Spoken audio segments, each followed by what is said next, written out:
social media being in some respects a double-edged sword. We want to discuss whether or not the platform in itself and the use of political messages specifically is in fact a blessing or a curse, especially given the events of the month gone by. And for that discussion, we're joined in part by Matshidiso Sedai. She is a developmental communications expert. Also with us now, I see Soli Moeng, brand and reputation management expert. Once again, to both our guests, hopefully you can hear me now. It's great to have you on the program. Matshidiso, let me start with you this time around. I certainly get the sense that despite the fact that social media has been around for so long, many people, perhaps even specifically politicians and journalists, are still scratching their heads about how best to use this platform without any unintended consequences. Look, our politicians need to understand that we are a developing country, right? We are not a developed country.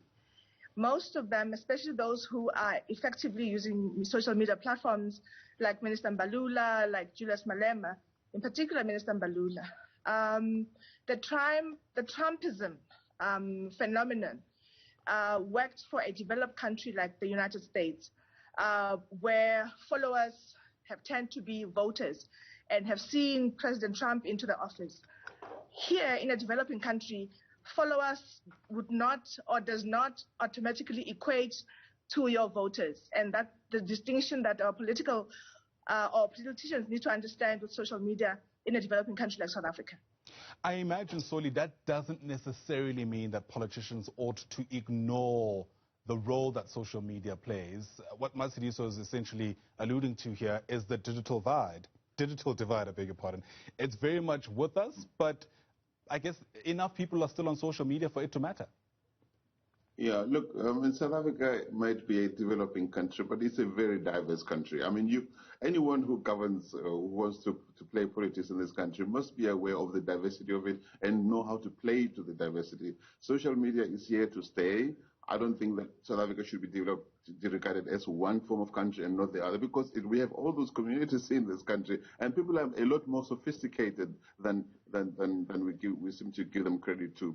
Politicians must just know that they must be clear about what they want to get anyway out of it. You have to have your voice in there, because we live in a world of many voices, many narratives, and short attention spans. If you're not in there, people are going to forget about you. That's why Malema is so opportunistic. Whenever something big happens, he jumps in and he rabble rouses. Mbalula is an entertainer. He just loves himself. He just loves the sound of his voice, and it doesn't really mean that he wants to get out of it and accept the attention. But it's fine. It's up to the sophisticated users of social media to be discerning, to choose what is serving them, what is not serving them, what is just plaster, and what is interesting for them to take home and use to make informed decisions. You speak to the strengths of social media and using social media to that end. What does that look like, though? I get the sense that a lot of the theory sounds great, but it remains just that. The situation on the ground becomes a whole lot more complex than perhaps we're willing to admit. Yeah.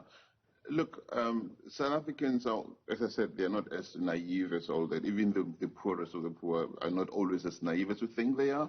I think that, first of all, people know when the governing ANC talks, and less and less of them are taking it seriously, because it's on the back foot. It's constantly on the back foot because of all the developments happening inside of it. So it can say all it wants, but people are still going to ask the right questions. A lot of people are still going to ask the right questions, increasingly so. Even people who were blind supporters of the governing party are going to start asking difficult questions. I think it's really up to people to understand social media and to know how to send the right messages at the right time. But if they lack credibility from wherever they come from, it's going to be hard for them to get their messages through anyway. Right. Matshidiso, there's obviously a lot of concern about how social media can also work for evil, for lack of a better term. And we're really seeing that, aren't we, in the forces against vaccinations. It becomes an incredibly contentious issue, even in a space where there are many voices, because it is difficult to get nuance across for complex discussions. How do we respond to that specific challenge? Look, I think Soli is right. I agree with him that one thing that Julius Malema has managed to do is to use the power of social media, right? and he's using it to communicate effectively the policies of the EFF, and effectively using it to raise his concerns about the topical issues or current issues in the country, one being the case with the vaccines from China and from Russia. And we saw how he mobilized social media and his followers and supporters to come and join him to the march at SAPRA, where they were questioning the gatekeeping by SAPRA as the regulatory authority to release other vaccines from other countries which have been approved by the WHO, and calling for the head of the chairperson of SAPRA, Dr. Helen Rees. And we saw a week or two later after that powerful rallying the social media and the hashtags of "you are killing our people," that SAPRA then started the process of approving the vaccines from, I think, from China. And the ball has started rolling. So this, for me, is the effective use of social media by a politician. Soli, when it comes to specifically managing the reputation of politicians, especially those who are active on social media, what's your take on whether or not it's advisable for these individuals to run their own accounts, given, of course, what may come with that, and then possibly allowing team members who are a whole lot more experienced in this to do that on their behalf? Yeah, there's always a risk, I think, when politicians run their own accounts, because they can be unpredictable, and there's no clarity that they're following advice. Somebody could be lying in his own bed or in her own bed at night and decides, you know what, I'm going to send this message across. But as long as they have a team of advisors who are able to pull them back when they need to be pulled back, because sometimes there's also authenticity when the message comes directly from the person and not from a team of people around them. So they have to know how to work with advisors. If you think of somebody like Donald Trump doesn't seem like he took advice from anybody. If I were to be employed to work with him, I'd be the most frustrated advisor in the world, you know. So you really do need politicians who are able to pull back when their teams say, or maybe you shouldn't have said that, or let's clarify that information. Is the danger, though, not the fact that, sorry to interrupt there, by the time the pullback happens, by the time the caution is taking place, the damage is already done?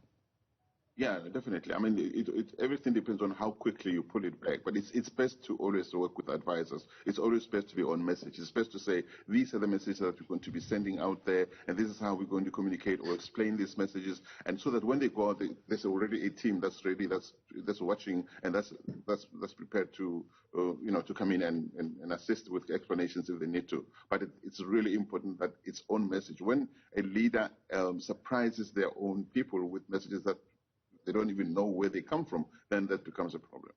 Yeah, then they find themselves on the back foot a lot more than they should be. A lot to consider. Certainly never was going to be enough time in one program, but let me thank you for yours today. Brand and reputation management expert Soli Mweng and developmental communications expert Matshidiso Sedai, both our guests there. Thanks very much indeed for your time.